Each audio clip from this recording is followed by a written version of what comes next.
বিশ্বনবীর মুচকি হাসির ফাঁক দিয়ে দাঁতের দিকে তাকালে মানুষগুলো সব পাগল হয়ে যায়। স্মাইল দিতেন বিশ্বনবী, স্মাইল, মুচকি হাসি, তাবাসসুম।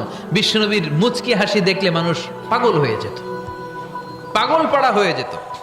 তারা বলে না না, এ মহামানব তো কখনো পাগল হতে পারে না। আবার মিলাতে লাগলো আবু জাহেলের কর্মীরা বলেছিল এটা নাকি বড় জাদুকর, কিন্তু তারা বলে না না, এই অসাধারণ লোকটা জাদুকরও হতে পারে না, সে তো কোনো মন্ত্র পড়ে না। জাদু করার জন্য মন্ত্র পড়ার দরকার আছে না নাই? বিষ্ণুনবী কি মন্ত্র পড়তো? বিষ্ণুনবী কি পড়ে শোনাতো? চিল্লায় বলেন, কি পড়ে শোনাতো? কোরআন শোনাতো। এত সুন্দর কণ্ঠ ছিল বিশ্বনবীর, পাগল হয়ে যেত মানুষ শুনতে শুনতে, পাগল পাড়া হয়ে যেত, বিমুগ্ধ হয়ে যেত।